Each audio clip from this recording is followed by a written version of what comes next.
Bueno, ¿este va a ser tu año? Amén. Bueno, vamos a orar este año para que el Señor use harto a tu pastor para hablarte. Amén. Amén. Entonces ponte de pie, vamos a orar por tu pastor. Y dile, Señor, hoy te vengo a pedir que tú uses a mi pastor para hablarme, para darme pastos verdes, que me permitan, Señor, estar muy bien nutrido y alimentado espiritualmente para conquistar tanto espiritualmente como físicamente. Bendigo a mi pastor en el nombre de Jesús. Amén y amén y amén. Mira, la palabra de Dios es supremamente importante en nuestras vidas. El Señor Jesucristo dijo, no solamente de pan vivirá el hombre, sino de toda palabra que sale de la boca de Dios. Y eso es lo que nos quiere decir a nosotros, es que para nosotros poder estar saludable, balanceados en nuestra vida, no solamente tenemos que alimentarnos del pancito físico, de la carne, del pollo, sino que también tenemos que estar alimentándonos del alimento espiritual que es la palabra de Dios. El Señor no te está diciendo a ti cuando te dice no solamente de pan vivirá el hombre, sino de toda palabra que sale de la boca de Dios, no te está diciendo que dejes de hacer mercado, sino simplemente ponte a leer Biblia. Porque el que lo haga así, dentro de un tiempito morirá santo, eso, lleno de palabra, pero tu cuerpo también tiene que ser alimentado. Pero de esa misma manera, aquellos que solamente se ocupan de alimentar su cuerpo y no están alimentando su espíritu, pues van a vivir desbalanceados. Y por eso es importante que nosotros a diario estemos leyendo la palabra de Dios y también semanalmente nos estemos congregando en nuestra iglesia para escuchar lo que Dios tiene para decir para cada uno de nosotros. Alguien que deja de venir a la iglesia y deja de alimentarse, su vida lo va a empezar a evidenciar. Igual que una persona que se está alimentando mal.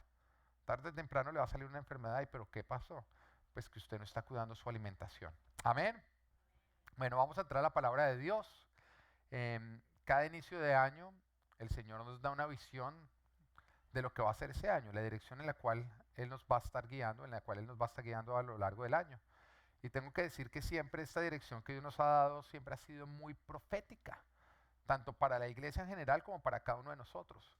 Y recuerdo hace 4 años atrás o 5 años atrás que el Señor nos habló que iba a ser el año de la conquista. Y ese año nosotros tuvimos una conquista, digamos como que la iglesia como tal, que fue justamente poder entrar a este local en el cual nosotros nos encontramos, en arriendo. Lo hicimos cuando nuestra iglesia apenas tenía un añito. Y el que una iglesia de un año ya pueda pagar un arriendo como este o de este lugar en el que nos encontramos es un milagro impresionante.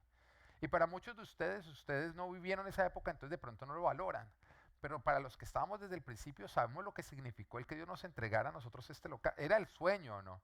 Porque cada domingo lo que nosotros teníamos que hacer era encontrarnos en un storage donde teníamos guardado todo, tomar las cosas del storage y montarlas en los carros. No caben en un carro, tocaba varios carros, porque el montaje que nosotros hacíamos no era simplemente el pastor con el baffle así, con el micrófono, no, hacíamos el montaje completo, la alabanza sonaba espectacular, pantallas, hacíamos todo.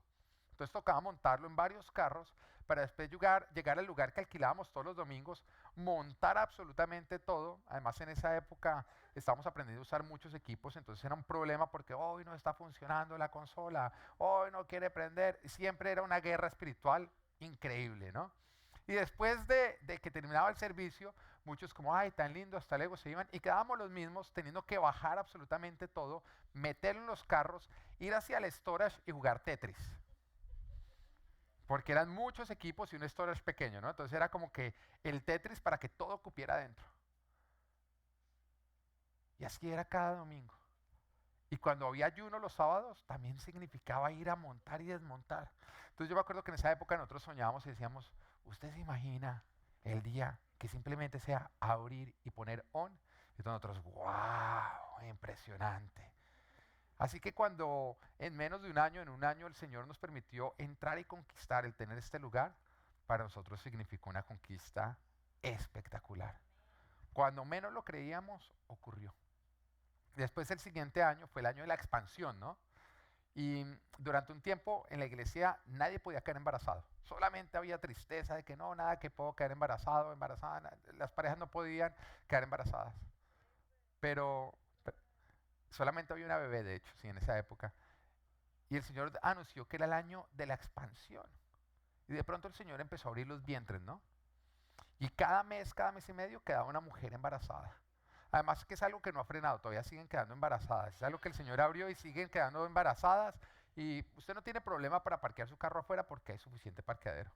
Intente parquear un coche dentro de esta iglesia. Ya no cabe, ya está como no me lo raye. ¿Mm? Mire, vimos la expansión. No, pareja que no quedó embarazada, se engordaron. Es mejor alinearse a la visión de Dios, porque de alguna u otra manera se cumplen, no mentiras. Después nos tocó el año del Centinela. Y cuando fue el año del Centinela fue espectacular ver la cantidad de conversiones que vimos en nuestra iglesia. Yo recuerdo que hacíamos un llamado para recibir a Cristo y se llenaba acá completamente, ¿no? Pudimos ver cómo el Señor nos estaba llamando que este año ustedes tienen que estar predicando porque van a haber muchísimas conversiones. Bueno, y tenemos que seguir predicando la palabra de Dios. Después el Señor nos habló el año pasado que era el año de entrar a conquistar nuevas tierras. Y conquistamos muchas nuevas tierras. Una de ellas, el daycare. Tantos niños que nos tocó entrar a conquistar esa tierra del daycare, ¿no? Como una solución para los niños, ahora un daycare. Y el año pasado arrancamos nuestro daycare y ha sido espectacular. Todos nosotros los que tenemos nuestros hijos en el daycare podemos decir que es el mejor daycare de todo Miami, ¿o no? Del mundo, vayamos más allá del mundo, amén. Es una bendición. También entramos a conquistar los life groups. ¿Les han gustado los life groups o no? El que no dice que le gusta es porque todavía no ha ido. ¿En qué consiste? Los miércoles, cada 15 días, tenemos unos grupos que han sido, son más bien como que se conforman de acuerdo a tu perfil y también de acuerdo al área donde tú vives. Entonces, te quedas cerca de la casa y te vas a encontrar personas que están viviendo lo mismo que tú estás viviendo. Entonces nos reunimos a las 7:30, compartimos una cena, estudiamos la palabra que ocurrió el domingo pasado y después oramos por las peticiones de los unos y de los otros. Y se desarrollan amistades y es una excelente comunión con Dios. Y mucha gente dice, no, es que yo no tengo tiempo. ¿No tienes tiempo de ir a comer? Porque hacemos cena, te lo repito, ¿no? Lo que un almuerzo hace, mueve a la gente, lo que no, otras cosas no. Y es espectacular y yo te quiero animar que si tú todavía no haces parte de un life group, ahorita al final te acerques a esa mesita ya que ya está en la esquina y digas, mire, yo quiero ser parte de un life group. Los que han ido les encanta, todo el mundo no deja de hablarme, no, mi life group es el mejor. Siempre dicen eso porque no han ido a los otros. Yo puedo testificar que los que mejor comen son los jovencitos. Nosotros fuimos allá y comida peruana. Iba a los de los grandes y a punta de pizza y pollo, mejor dicho, no sé si vuelva. Bueno, no, el de los mayores, el de los ya, el grupo, tenemos un grupo de los mayores como los maduros de la iglesia, porque acuérdese que en Cristo usted no envejece, usted madura. Es como el vino, ¿no? Sin Cristo es como la leche. Sí, eso es así, pero con Cristo tú no envejeces, tú maduras. Amén. Y fuimos al grupo de los maduros, también comen bien. Un asadito, café. Eso no lo tuvieron los jóvenes, mi amor. No tenían café, pero bueno, el Señor ya los perdonó, yo también. Bueno, y cada uno de nosotros hemos podido ver no solamente cómo nuestra iglesia experimenta la visión que Dios nos da, sino que nosotros mismos hemos podido experimentarlo en diferentes áreas. Y en los años anteriores poníamos una cartelera donde la gente decía cómo él había o cómo su vida había vivido la visión que Dios nos había dado a nosotros como iglesia, porque entiéndelo algo, a pesar de que tú digas, pero ¿qué tengo que ver? Todos nosotros somos el cuerpo de Cristo, estamos completamente conectados. Tu vida tiene mucho más que ver con mi vida de lo que tú crees, porque para Dios nosotros somos el mismo cuerpo, su cuerpo. Y este año el Señor nos dijo que es el año de... El Señor nos hablaba que es el año en que Él nos va a llevar a lo nuevo, a lo que Él tiene preparado para nosotros. ¿Eso qué significa? Que va a ser un cambio lleno de renuevos, de avance, de recibir tierras que Dios tenía preparadas para ti. Pero sobre todo es un año en el cual Dios te va a decir a ti que tú tienes que dejar lo viejo pasado que ya está muerto. Para recibir lo nuevo, tienes que deshacerte de lo viejo. Y el Señor te dice, como yo tengo nuevas tierras para ti, es importante que tú dejes tus tierras pasadas. La semana pasada hablábamos de la historia de Job. Job a nosotros nos hace entender que sin importar cuál es nuestra situación, qué tan complicada, qué tan dolorosa sea, qué tan desesperanzadora puede ser nuestra situación, Job gana. Y acá dice, no, la mía gana. No, Job gana, tú no has leído la historia, léela. Porque es que Job lo perdió todo. Perdió absolutamente todo lo que él tenía y además que en un lapso de tiempo que uno dice como, wow, ¿cómo hizo para soportarlo? Sin embargo, nuestro Dios es un Dios de nuevos comienzos. Y el Señor tomó lo muerto de Job y le dio vida a algo completamente nuevo que superaba lo viejo. Porque el esplendor de la segunda casa siempre va a ser mayor que el de la primera casa cuando tú estás con Dios. Amén, me hubiera gustado escuchar más aménes. Porque hay muchos que están llorando una casa que ya pasó. Y el Señor te dice, el esplendor de la segunda casa, si tú permaneces en mí, va a superar el de la primera casa. Y tú miras y dices, no, es que el de la primera casa era muy grande. Pues será mayor el de la próxima casa si tú permaneces en mí. Deja de mirar tu pasado como si fuera lo mejor que te podría llegar a pasar. Porque el Señor dice, no, yo tengo preparado para ti nuevos montes. Y son más altos, son más grandes. Van a exigir más de ti, pero son mayores. Porque siempre con Dios lo mejor está por venir. Y cuando tú dices, no, es que no podría haber algo mayor, el Señor te dice, no me conoce lo suficiente. Lo mejor está por venir, pero tú tienes que permanecer en Dios. Y tienes que permitir que su palabra permanezca en ti. Y nos damos cuenta con Job, cómo después de que él vive su desgracia, o en un momento en el que él ya se está levantando, su esposa queda embarazada de una niña. Y cuando nace su hija, él le pone por nombre Paloma. Pero también nos damos cuenta que los judíos, el nombre que le daban a sus hijos, no era simplemente como, no, es que me gusta Santiago. No, Jason David, porque es que es lindísimo.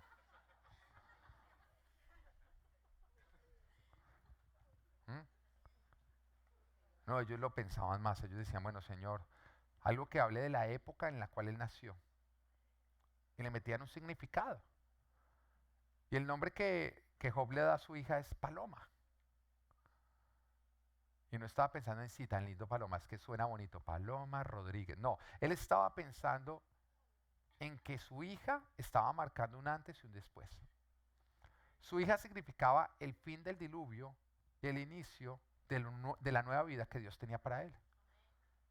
Recordemos que Noé usó justamente una paloma, o Dios usó una paloma, para dejarle saber a Noé que el diluvio había quedado atrás, que las aguas ya estaban bajando y que lo nuevo de Dios ya estaba listo. Después del diluvio Noé está en el arca y tú tienes que entender que estar en el arca era complicado, porque todo lo que él conocía hasta ese momento había quedado completamente destruido. Y él necesitaba que Dios arrancara las cosas de nuevo. Y él está en el arca, lleno de animales, cuando todo lo demás está destruido. Y él necesita que Dios haga algo nuevo. Y entonces nos dice que cuando escampó, él soltó una paloma y la paloma va y le trae a él un ramito de olivos que le está diciendo como, ya Dios, la promesa de Dios está llegando. Unos días más adelante la sopló, la soltó y ya no volvió. Lo cual quería decir, ya es tiempo de bajar del arca porque lo nuevo de Dios está listo. Pero también nos damos cuenta que esa paloma volvió después. Muchos, muchos años después. Cuando Jesucristo se estaba bautizando y el Espíritu Santo de Dios descendió en forma de paloma y se posó sobre él. La misma paloma Dios la usó para dejarnos saber que el reino de los cielos había llegado. Pues este 2018 es el año de la paloma. El año en el cual nosotros vamos a dejar diluvios atrás. El año en el cual vamos a ver que las aguas se van a bajar y que Dios nos lleva hacia lo nuevo. Porque Dios tiene algo nuevo para cada uno de nosotros. Amén. ¿Se emocionaron o no? Amén. Dios tiene algo nuevo para ti. Pero es importante que tú llegues hasta allá sin dejarte desviar. Porque Satanás va a hacer todo lo posible para que tú no llegues a lo nuevo de Dios. Ahora, ¿cómo se llega a lo nuevo de Dios? Muy sencillo, tú permaneces en el camino. Porque ¿quién es el camino? Jesús. Tú permaneces en Jesús y en vivir su palabra y en seguir a Jesús. Y es la forma como tú vas a poder llegar a los destinos de Dios. Satanás jamás está en el camino. Porque Satanás no puede estar en Jesús. Jesús es el camino. Pero él lo que hace es que él se para al lado del camino y empieza a hacer monerías. Y te lanza pensamientos, temores. Levanta a los que no están en Cristo para tratar de desviarte de Cristo. Y si tú en algún momento dejas de poner tu mirada en Cristo y empiezas a poner la mirada en Satanás y lo que él está haciendo al lado, y tú dices, no, es que voy a vencer a Satanás, si te sales del camino y te pones a pelear, le diste gusto a Satanás. O sea, es que ya lo estoy venciendo. Y el Señor dice, es que no era vencerlo, era seguir por el camino. No te dejes desviar. Y es justamente el título de la predica de hoy. Este será mi año. No dejaré que nada me desvíe. Este será mi año, no dejaré que nada me desvíe. Dios tiene algo nuevo para ti. Él ya lo tiene. Y Él ya tiene un camino hecho para que nosotros lleguemos a lo nuevo. Pero tú tienes que permanecer en el camino y seguir caminando para poder llegar a Él. Bueno, no tú, nosotros. Porque Dios tiene también algo nuevo para mí. Y Satanás también va a tratar de desviarme y sacarme del camino. Pero si permanecemos en el camino, caminando el camino, viviendo la palabra de Dios, vamos a llegar a lo que Dios tiene para cada uno de nosotros. Amén. Y leamos Lucas capítulo 21, versículo 16 al 19. Y nos dice, ustedes serán traicionados aún por sus padres. Duro, ¿no? La palabra ya es como, ¿qué pasó? Ustedes serán traicionados aún por sus padres, hermanos, parientes y amigos. Y a algunos de ustedes se les dará muerte. Todo el mundo los odiará por causa de mi nombre. En otras palabras, por ser cristianos viene una persecución fuerte por parte de aquellos que no son cristianos. Es lo que el Señor nos está diciendo a nosotros. En otras palabras, cuando tú estás en el camino y tú estás yendo hacia lo que Dios tiene preparado para ti, que está en el camino, Satanás va a usar a todos los que no están en el camino para tratar de sacarte del camino. Y eso incluye tus parientes, tus amigos y las personas a tu alrededor que no son creyentes. Y esa es de las batallas más dolorosas que nosotros tenemos que enfrentar como creyentes. Todo el mundo los odiará por causa de mi nombre, pero no se perderá ni un solo cabello de su cabeza.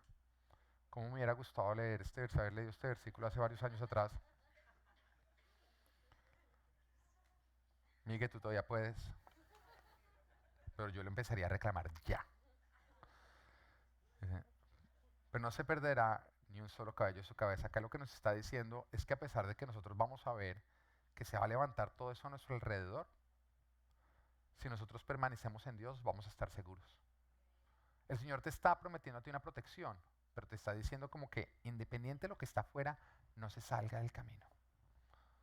Porque vendrán ataques, pero yo te daré protección. No te salgas de mi protección. Dice, si se mantienen firmes, se salvarán. Van a venir ataques, Satanás va a usar a los que no están convertidos al Señor para atacarnos a nosotros, para buscar que nosotros nos salgamos del camino, pero el Señor está diciendo, si tú te mantienes en el camino firme, todo va a estar bien. No te dejes desviar.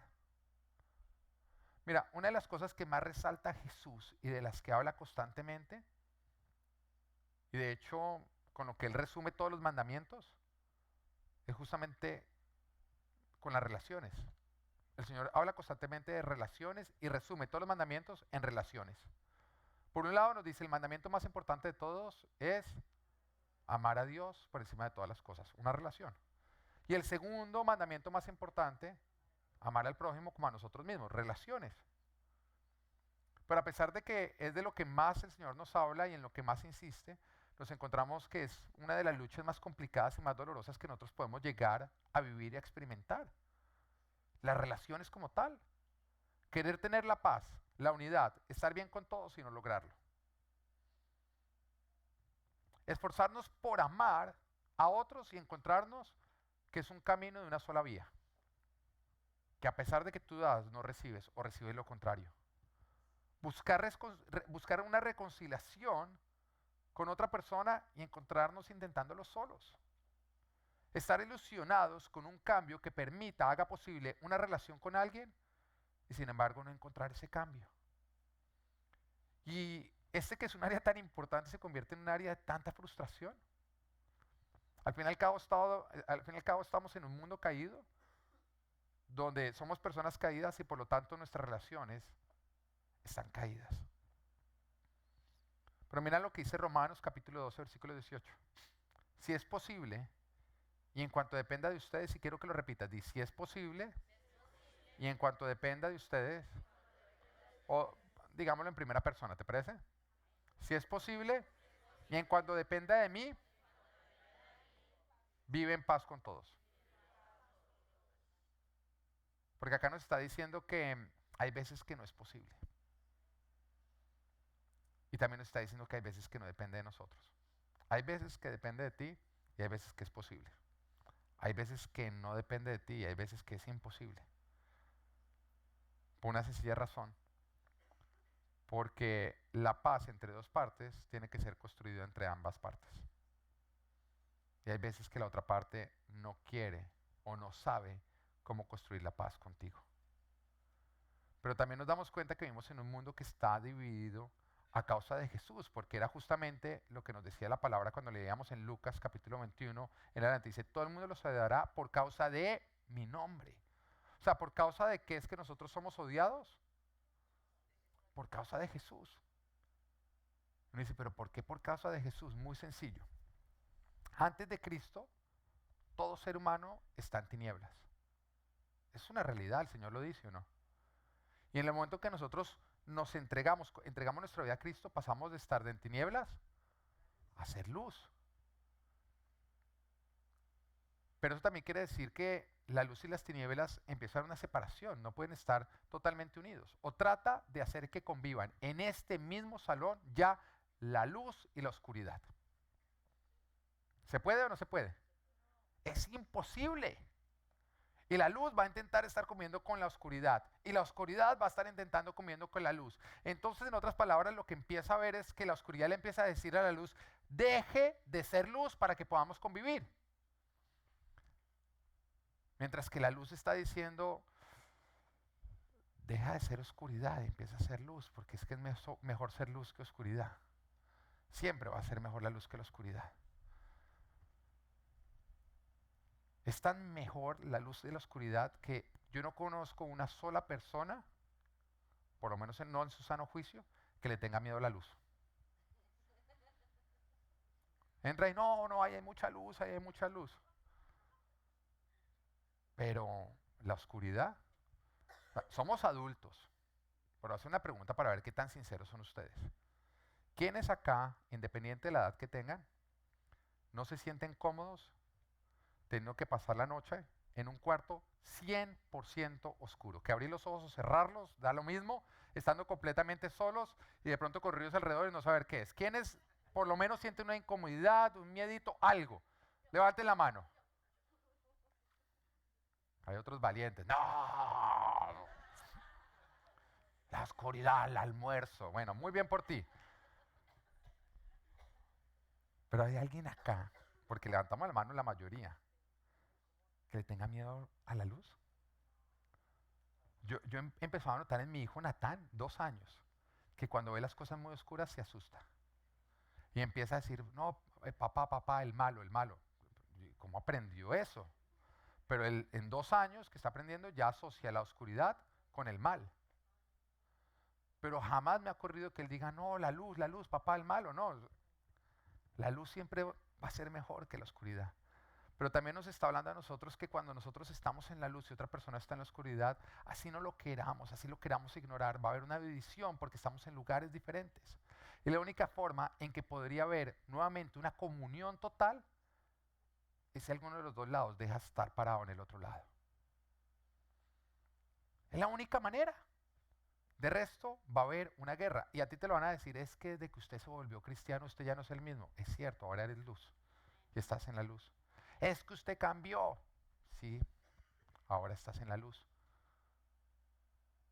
Y por más de que se intente, se esfuerce uno por estar completamente unido, volvamos a ser los mismos de antes. No se puede. Es como si yo tomara esta botella llena de agua y te entregara esta botella llena de aceite. Te dijera, hazlas una sola, combínalas. Y tú las mezclas y tú te la pasas batiendo, y le va a meter amor en la batida, ¿Lo podrías llegar a lograr? Es imposible. La única manera es si el aceite dejara de ser aceite y se convirtiera en agua, o el agua dejara de ser agua y se convirtiera en aceite. Y es una lucha que todos tenemos que vivir. Y a causa de Jesús vivimos esta lucha aún en nuestros propios hogares. Mira lo que dice Mateo capítulo 10, versículo 34-36. No crean que he venido a traer paz a la tierra. No viene a traer paz sino espada. Ahora, no es que Jesús esté anhelando esto, es que es una realidad que ocurre en Cristo. Dice, porque he venido a poner en conflicto al hombre contra su padre, a la hija contra su madre, a la nuera contra su suegra. Los enemigos de cada cual serán los de su propia familia. Por esa sencilla razón, porque cuando Jesús dice, voy a salvar esa familia, Él lo primero que hace es que entra a uno y lo pasa de la oscuridad a la luz. Y a través de eso empieza a trabajar para traer a los otros a la luz. Pero mientras que eso ocurre, pues va a haber en una casa luz y oscuridad luchando, los de la oscuridad, para que esto vuelva a ser de la oscuridad, y este que ya vio la luz, que ya se dio cuenta que es el lugar correcto, buscando que ellos pasen a la luz. Y empieza una batalla. Nuestra fe en Jesús, nacer de nuevo, ser hijos de Dios, tener vida eterna, estar en la luz, nos pone en división con los que no son creyentes, y aunque no queramos, es una realidad espiritual que se vive. Mira cómo lo explica 2 Corintios 6:14, dice, no formen yunta con los incrédulos. Ese es el versículo del cual sale justamente que tú no debes hacer yugo desigual, que si tú eres cristiano no te novies con alguien no cristiano, y que muchas personas podrían decir, ay no, es que eso es excluir a la gente, es que no me gusta ese versículo. Te lo voy a explicar, no es que el Señor diga, no, es que ellos me caen gordos, busca otro. No, te voy a explicar por qué el Señor te está diciendo que no al yugo desigual. Porque dice, ¿qué tienen en común la justicia y la maldad? ¿O qué comunión puede tener la luz con la oscuridad? ¿Qué armonía tiene Cristo con el diablo? ¿Qué tiene en común un creyente con un incrédulo? El Señor te está diciendo lo siguiente, mira, cuando una persona se casa, cuando dos personas se casan, ellos dejan de ser dos y empiezan a ser uno. Intenta hacer uno solo la luz con la oscuridad. Intenta hacer uno solo el agua con el aceite. Te la vas a pasar toda la vida peleando, peleando, peleando, peleando y no lo vas a lograr. Y el matrimonio justamente consiste en ¿qué? En ser uno solo. Y si tú tomas dos oscuridades y las unes, bueno, puede haber una unión. Si tú tomas luz con luz, puede haber unión. ¿Sí entiendes por qué el Señor te dice no te metas en un problema que no tiene solución?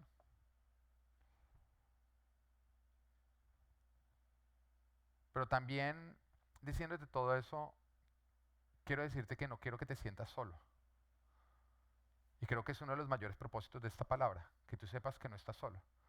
El viernes pasado estuvimos con los líderes de ministerio acá reunidos porque siempre al principio de año nos reunimos para planear todo lo que va a ser el año. Y yo les hice a ellos la siguiente pregunta, les dije, ¿quiénes de ustedes tienen conflicto con familiares no cristianos? A pesar de que ustedes han hecho todo lo posible porque ese conflicto no exista. ¿Quiénes de ustedes tienen conflicto? Y de todas las personas, todos levantaron la mano, menos una persona. Entonces miramos a esa persona y le dijimos, ¿tú no tienes conflicto con tus familiares no cristianos? Y dice, no, yo no le hablo a esos desgraciados.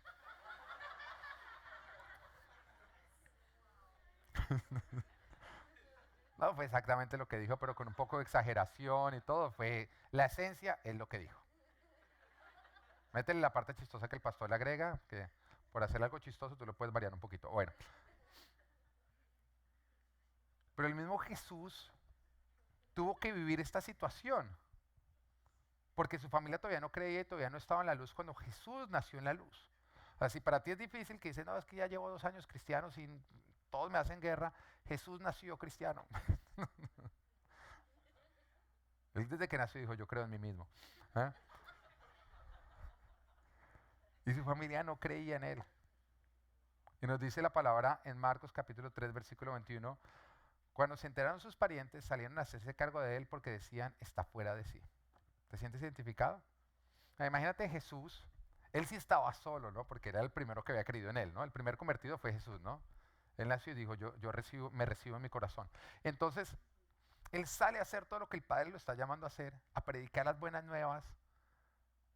Y su familia dice, se volvió loco, le lavaron se lavó la mente en esa iglesia, está detrás de su propia plata.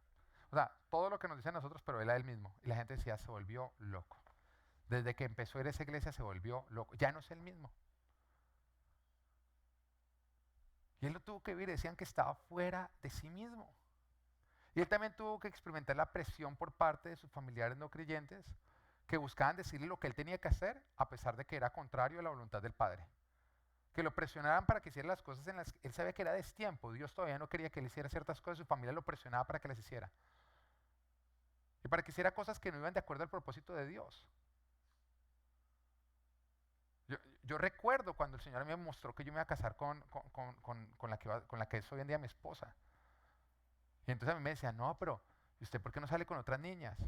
Y yo, porque Dios ya me mostró quién va a ser mi esposa, entonces ¿para qué me va a poner a romper corazones a que me lo rompan? Bueno, pero ya te lo mostró, pero mira, ella está linda y está querida. No entendían. Y había una presión. Porque es imposible que alguien que está en la oscuridad logre ver lo que tú logras ver cuando estás en la luz. Es tan absurdo como una persona que está en todas las luces acá apagadas, no hay nada de luz. Y la persona mira todo este templo. Versus tú que lo estás viendo con luz. Y tú te pones a decir, mira, allá atrás hay una parte verde, allá atrás es negro, acá. Y esa persona te va a insistir, no, no, no, no, no, no, todo es negro. Y tú tratar de convencerlo o convencer a esa persona es que es absurdo, porque es que tú ves lo que esa persona no ve, pero la persona cree ver porque nunca ha visto.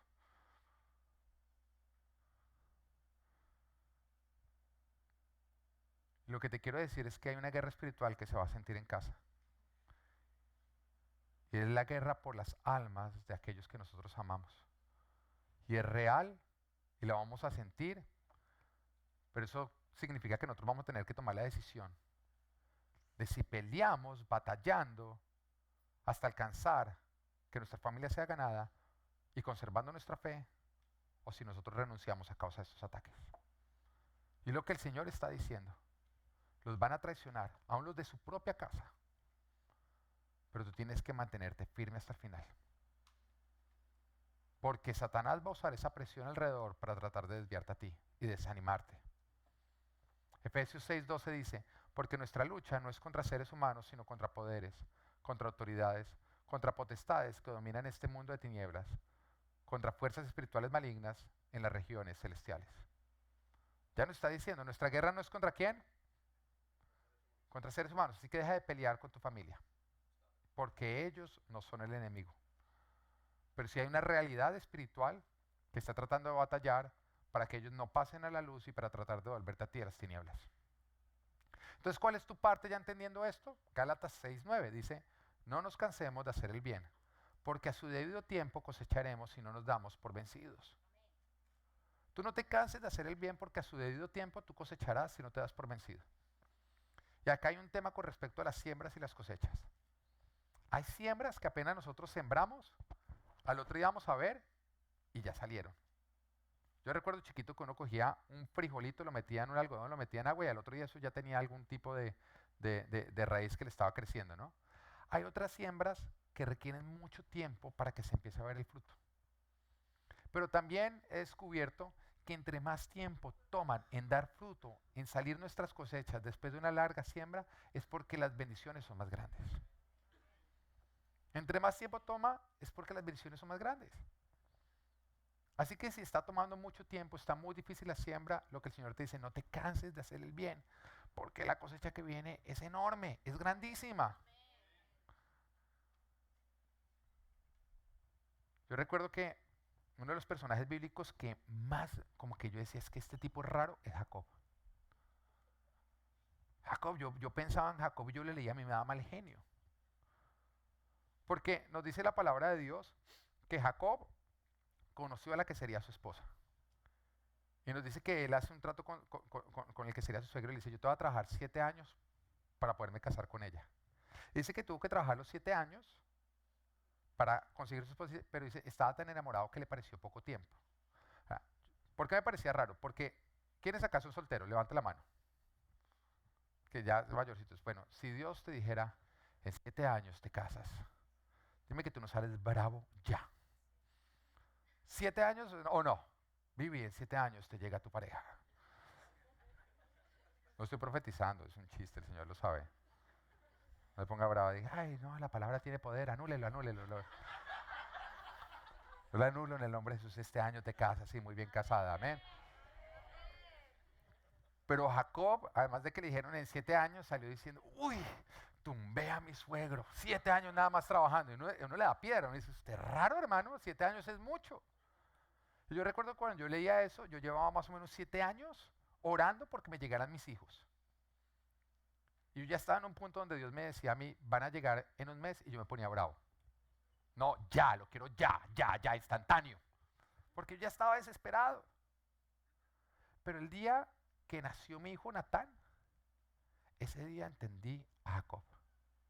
Porque a mí me pareció, 8 años tuvimos que esperar con mi esposa. Pero el día que nació Natán, yo cuando lo vi el tamaño de la bendición y lo comparé con lo duro de la espera.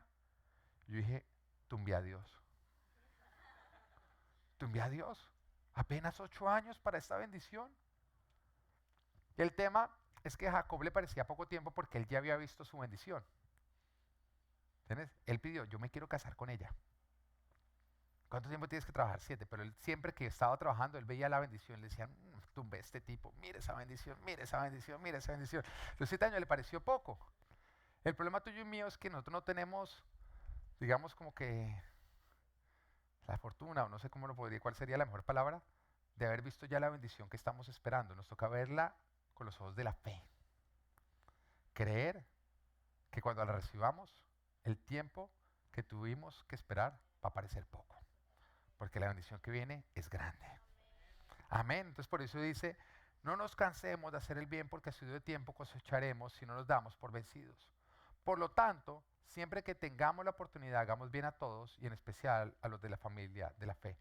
Y esto nos está hablando a nosotros de relaciones. No nos cansemos de hacer el bien con las demás personas, sino que tú tienes que seguir haciendo lo correcto con respecto a ellos porque en su debido tiempo tú vas a cosechar que ellos pasen al lado de la luz. Pero no nos podemos cansar de hacer el bien. Pero mira que nos dice, hagamos el bien a todos. ¿A quiénes? A todos. Acá no dice a algunos, a los que se los merezcan. No, a todos. Pero dice, y en especial a los de la familia de la fe. El Señor te está diciendo a ti, cuando tú estás en la luz, tú no puedes jamás ser desleal a la luz. Tú vas a hacer el bien, pero tú te vas a ocupar de no perder tu familia espiritual por ganar tu familia biológica, porque entonces perderás ambas. Te lo explico. Otros no van a conocer a Cristo cuando tú sacrificas a Cristo. Mantente en la luz. No te canses de hacer el bien. Haz lo correcto. Y hay 2 cosas de las cuales tú no te puedes cansar y las vamos a hablar hoy. Dice, no cansarse. ¿De qué? Número 1, no dejemos de practicar el mandamiento más importante. Lo primero que tú tienes que hacer es, no te puedes cansar de practicar el mandamiento más importante de todos. ¿Cuál es el mandamiento más importante de todos? Exacto, Mateo capítulo 22, versículo 36 al 37. Maestro, ¿cuál es el mandamiento más importante de la ley? ¿A quién le están preguntando? A Jesús. Y si Jesús dice que ese es el mandamiento más importante de la ley, es porque ese es el mandamiento más importante de la ley. Responde, ama al Señor tu Dios con todo tu corazón, con todo tu ser y con toda tu mente. Le respondió Jesús. Tu amor a Dios tiene que estar por encima de tu amor hacia todos los demás, inclusive de ti mismo. Jamás puedes amar a nadie ni nada por encima de tu amor a Dios. No permitas que por darle gusto a los demás tú le dejes de dar gusto a Dios. Que por encontrar la aprobación de otros tú estés deshonrando a Dios y desobedeciéndolo. O porque otros se sientan cómodos, Dios se siente incómodo contigo. Porque si lo estás haciendo, te dejas de sacar del camino. Y ya no hay destino. Tú tienes que ser firme. Y tú decir, tú no alcanzas a otros para Cristo quitándole el primer lugar a Cristo. Porque algunas veces es lo que hacemos. Un cristiano, cuando se presenta, dice, si ves el trono de mi corazón, ahí está sentado Jesús. Pero los no creyentes dicen, mira, no me siento cómodo con que Él esté sentado al trono. Nosotros, ay, no, para hacer testimonio, Jesús, bájate del trono y siéntate en el piso un momentico. Y lo destronamos. Entonces ya el resto, ahora sí me siento cómodo. Y tú miras a Jesús y estoy siendo buen testimonio. No, no está haciendo buen testimonio. No destrones a Cristo para que otros se sientan cómodos. Tú no alcanzas a otros para Cristo cuando le quitas el primer lugar a Cristo. Y en esto nos equivocamos tanto. Y pensemos en Jesús. Hay una oportunidad en que Jesús está predicando el reino de los cielos. Está sanando enfermos, está liberando endemoniados y nos dice que la casa donde estaban estaba repleta, estaba llena. Entonces sus familiares llegaron, ¿no? Porque decían, él perdió la razón, está fuera de sí, se lavó la cabeza en esa iglesia y todo lo que te dicen a ti, pero lo decían de él mismo, ¿no? Entonces la familia dice que estando a la entrada, mira lo que nos dice la palabra, nos dice, en eso llegaron la madre y los hermanos de Jesús, se quedaron afuera y enviaron a alguien a llamarlo. Ellos llegaron hasta la entrada y cuando ellos dijeron, acá empieza campo cristiano, nosotros no pisamos campo cristiano, que salga. Pero es que está predicando las buenas nuevas, está sanando enfermos, está ayudando a una pareja que se iba a divorciar y ya se están reconciliando, está echando fuera un demonio, está ayudando a una persona que está metida en las drogas y ya es una persona nueva. No importa, es campo cristiano, que salga. Que su familia lo necesita afuera. Su familia es importante, que salga. ¿Te sientes identificado? Cuando tu familia te dice, nos vamos a encontrar, pero en un terreno que no sea nada cristiano. Un terreno que no tenga nada que ver con el cristianismo. Porque si yo empiezo a sentir que hay algo cristiano, a pesar de que el cristianismo y mi religión sean, hablen de Cristo, pero si yo me siento algo, ya no, ahí no. Que salga, sálgase de ahí y nos relacionamos. Y nos damos cuenta que Jesús no les da gusto, Jesús es firme. Y dice, mira, van y le dicen, mira, tu madre y tus hermanos están afuera y te buscan, le dijeron. ¿Quiénes son mi madre y mis hermanos?, replicó Jesús. Luego echó una mirada a los que estaban sentados alrededor de él y añadió, aquí tienen a mi madre y a mis hermanos. Cualquiera que hace la voluntad de Dios es mi hermano, mi hermana y mi madre. Y a muchos les podría decir, oiga, pero fuerte la respuesta de Jesús. No, no es fuerte, se llama firmeza. Y es algo que nos hace mucha falta a nosotros. Firmeza. Y esta era la única manera en que su familia iba a estar adentro algún día. Si él no salía. Y en eso consiste la guerra, en que el diablo quiere sacarnos, pero Dios nos quiere usar para que ellos entren. Y esa es la guerra espiritual. Y no es una guerra contra seres humanos, repito, es una guerra espiritual. Y Satanás va a buscar usar a los no creyentes y ellos no tienen ni idea, ellos no se dan cuenta porque ellos están en la oscuridad, ellos no ven. Tú ya ves la luz, tú ya logras ver. Y esa es nuestra ventaja. Y siempre que estén en esa situación, entiende, ellos están en la oscuridad, tú estás en luz, ellos no ven lo que tú ya viste. Ellos van a ser usados sin darse cuenta para buscar apagar tu fe y apartarte de Dios y sacarte de la luz. Y la manera en que lo van a hacer es presionándonos. Y te van a decir, mire, no nos sentimos cómodos con tu brillo. Bájale a tu brillo. Y hay un momento en que si nosotros bajáramos las luces, hay un momento en que logran convivir la luz o ese brillecito con la oscuridad, ¿o no? Entonces ellos dicen, ya ahora sí nos sentimos cómodos. Felicitaciones, acabas de destronar a Cristo. Y no vas a alcanzar a otros para Cristo, quitándole el primer lugar a Cristo. Y muchas veces la familia nos va a decir, mire, sal y hablemos por lo menos en la entrada. En la puerta, al lado de la puerta, acá nomás, en el porche. Y tú empiezas a ceder y sin darte cuenta, esa casa, la casa del Padre ya quedó atrás. Pase lo que pase, mantente adentro. Jamás uses grosería, busca conservar la paz en cuanto de ti dependa, pero sé firme en tus creencias. Y te voy a explicar, fanático es el que mata por sus creencias, radical es el que muere por ellas. Sé radical, pero no seas fanático.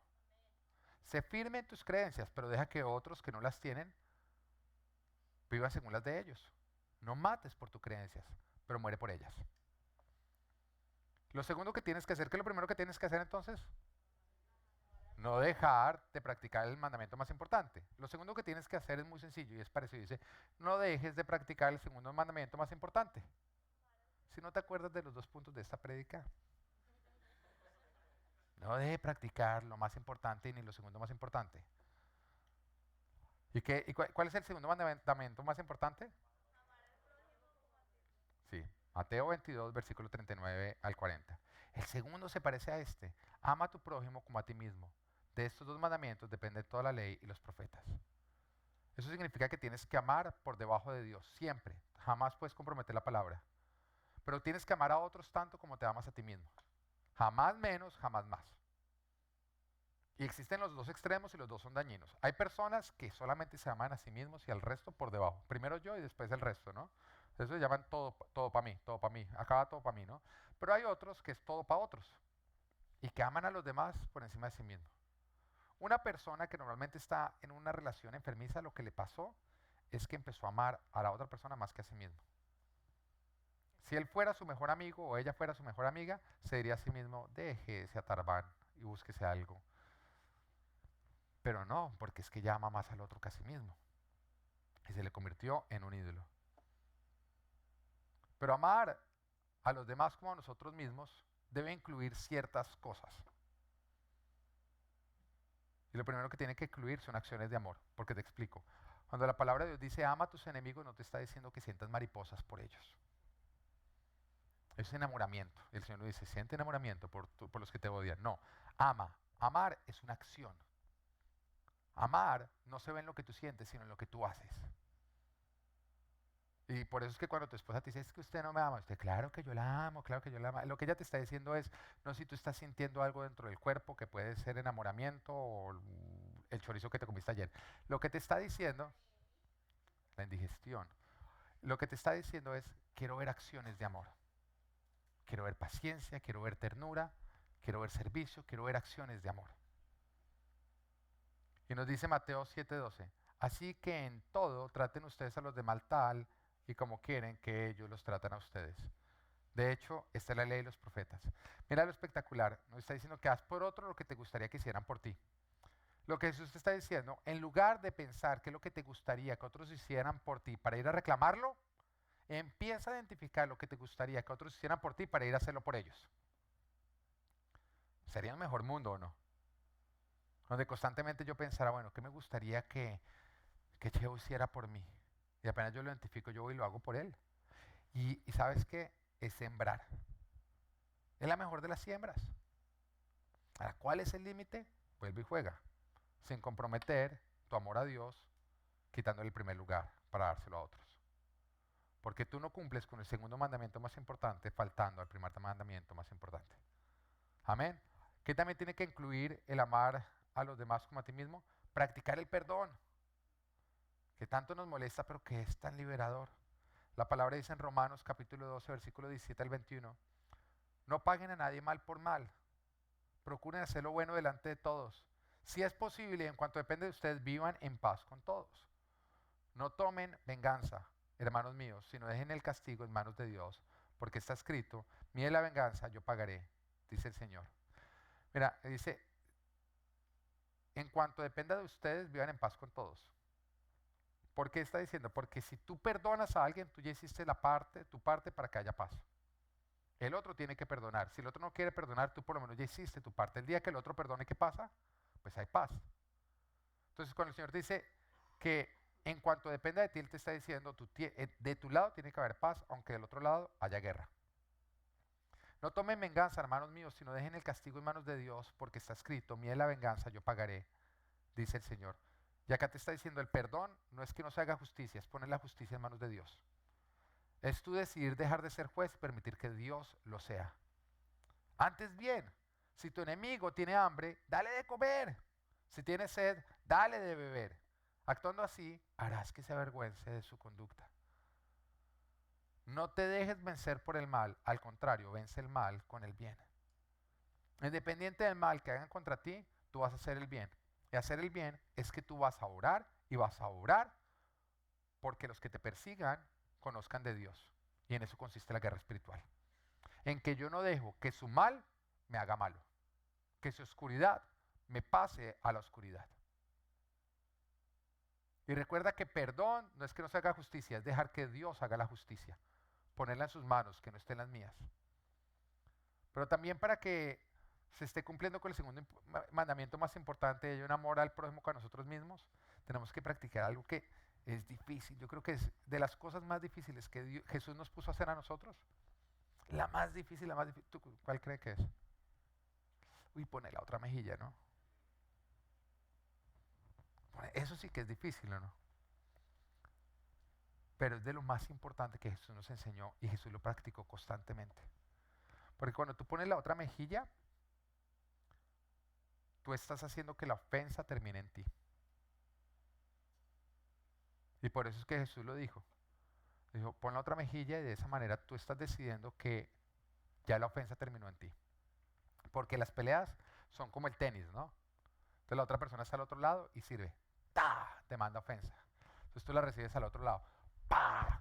Manda la ofensa. Y el otro la recibe al otro lado. ¡Pa! Y cada uno trata de pegarle lo más duro posible, ¿o no? Y eso es una pelea. Pero ¿cuándo termina? Cuando alguno de los dos deja de volver. Igual termina una pelea cuando alguno de los dos pone la otra mejilla y deja de devolver ofensa. En ese momento termina. Y si tú lo haces apenas bien la primera ofensa, pues vas a tomar la decisión de que las peleas terminan antes de que empiezan. Porque es imposible jugar tenis solo. Algo está diciendo, no, muro.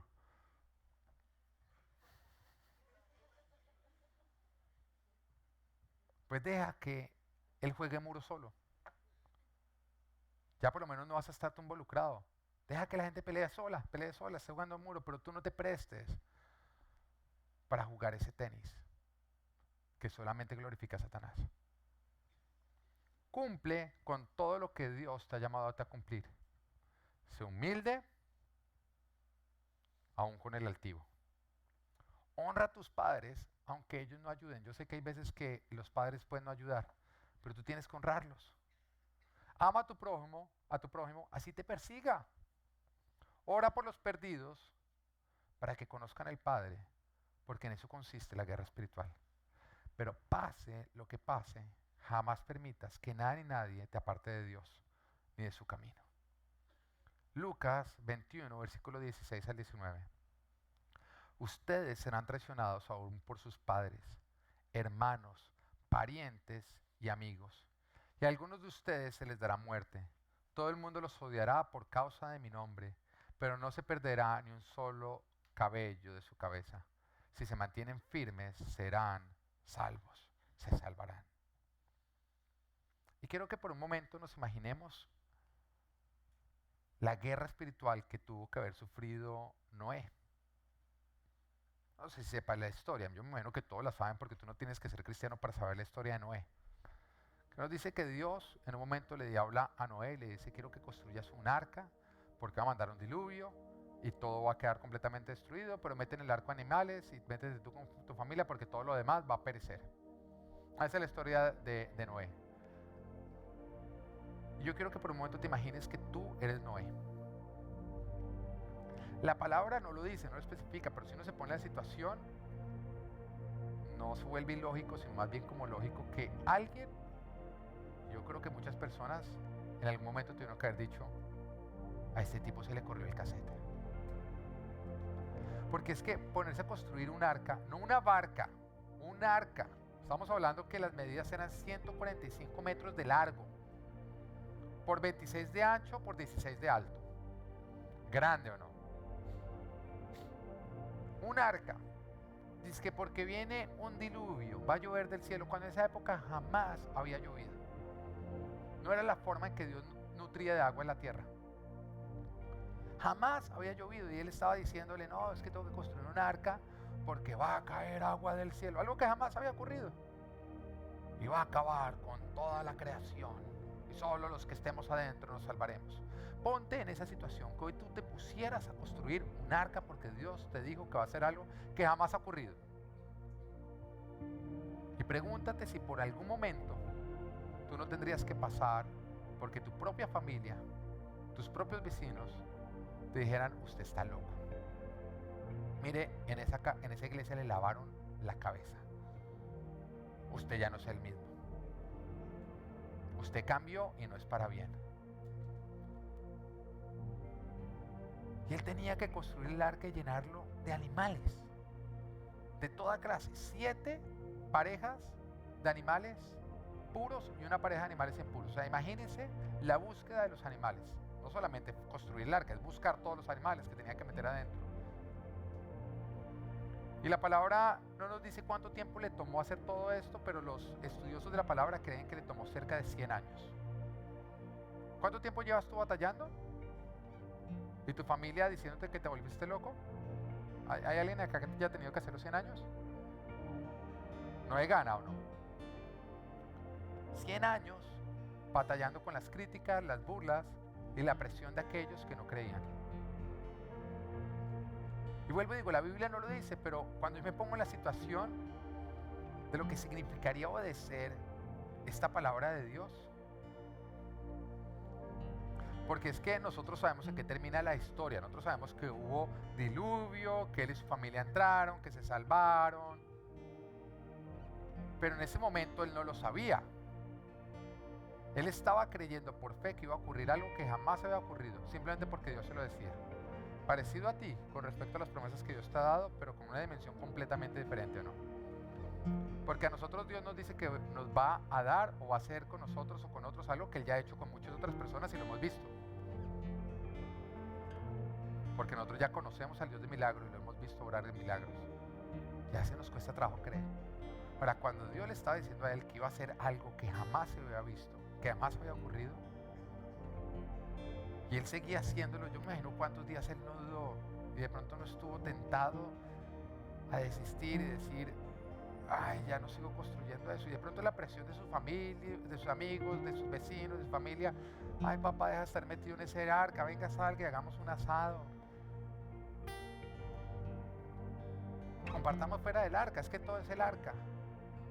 Y la presión de todos ellos porque él dejara de construir ese arca.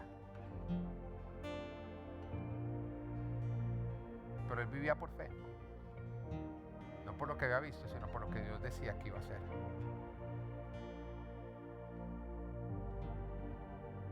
Pero ¿qué hubiera pasado si la fe de Noé se hubiera apagado? Si él hubiera dejado de practicar la obediencia a Dios. Si él hubiera dejado de construir el arca. Si hubiera decidido no luchar más la guerra espiritual. Y yo me imagino que él tenía desesperación en momentos y decía, Señor, ¿y por qué no le dices lo del arca a mi familia por lo menos? ¿Por qué no se le dices a algunos vecinos? Es que están diciendo que yo me lo inventé. ¿Por qué no les dices, muéstraselo de la manera que me lo mostraste a mí? Y Dios no se lo mostró a nadie. Dios decía, no, a ti te escogí para salvarlos a ellos. A ti te hablé y porque tú eres obediente ellos se van a salvar. Pero si él hubiera renunciado, si él se hubiera desviado, el fin hubiera sido muy diferente. Tienes que entender que seguir a Cristo es cuestión de vida o cuestión de muerte. No sé tú, pero este va a ser mi año y yo no voy a dejar que nada me desvíe. Amén.